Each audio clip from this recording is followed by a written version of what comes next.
All right, fans of music, welcome back. It is Harmless Dave here, the Real Music Observer, observing real music in real time for real people just like you and just like me. Let's talk about the Michael Jackson documentary. I talked a little bit about it yesterday, wondering if radio stations were going to start banning music like they used to ban books in the old days.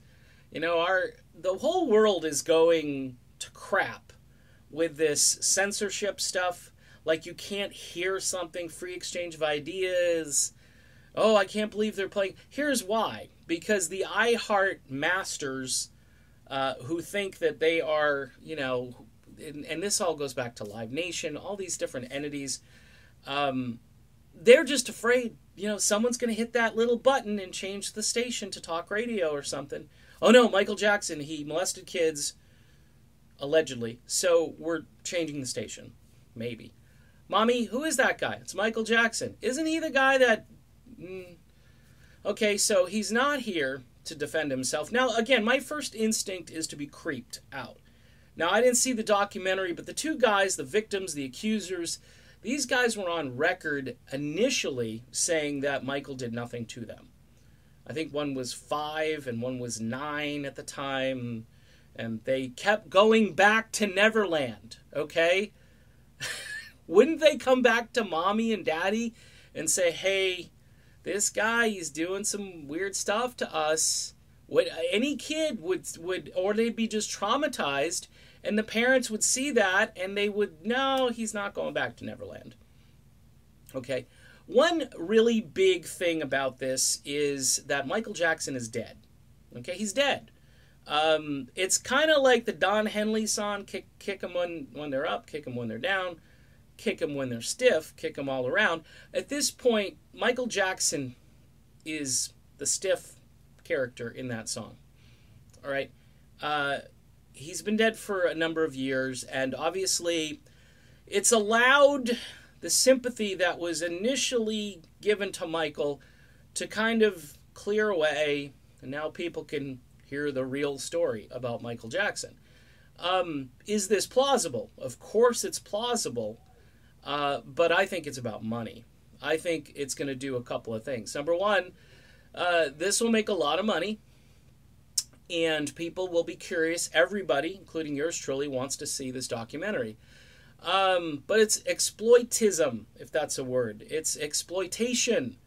It's a guy who's dead who can't do any further damage, okay? And telling the story does what at this point? To two victims, accusers who initially said, no, he didn't do anything to us, in a court of law, under oath, okay?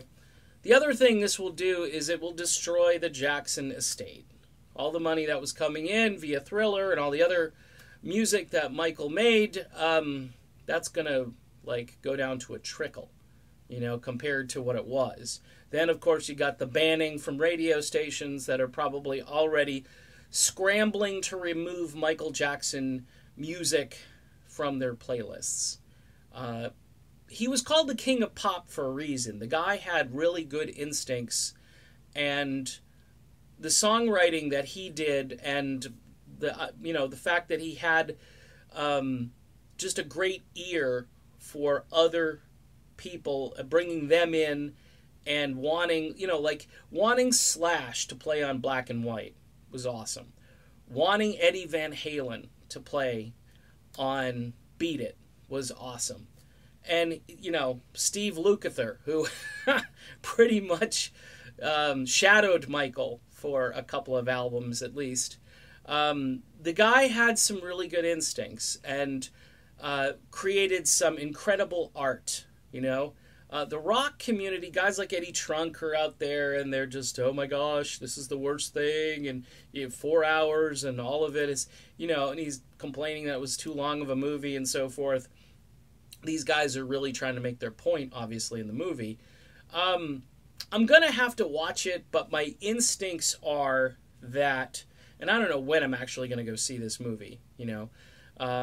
If it's on HBO, I don't have HBO, and I'm not paying for HBO to get it and so forth. It's going to have to come out, you know, via streaming of some platform that I can just pay for at once and watch it. But my instincts, again, initially here are, and his family was on, I think, CBS, people from his estate, and, people like Tito, I think, were on the panel. And they were of the same mindset that I've presented here, is that Michael's dead, and this is about money. And it's a shame that everybody needs to cash in on the dead guy, all right? And they waited, okay? They could have done this while he was alive, all right? Would have been very difficult for him probably to see this and so forth, but if this stuff was going on, why not bring it to light sooner so this guy could be stopped? He's dead, so it doesn't really matter at this point. This is just telling the story of somebody who's allegedly done some bad things to kids. And in the political environment we're currently in, which again, I hate to bring politics into music, but here we go. Everybody's coming forward with all these allegations, and the problem with it is some of them aren't true because people want to make money. So that's my take on this documentary about Michael Jackson. It's called Leaving Neverland. And, I kind of feel weird at this point talking about it because I haven't seen it, but my gut is telling me that there's probably more than just these accusations and linking, what his childhood was like and so forth. The dude had a very abusive childhood. His father did some nasty stuff to him. But there won't be any sympathy there. It'll just be the guy was a monster and end of story, All right, done. See you soon. Bye.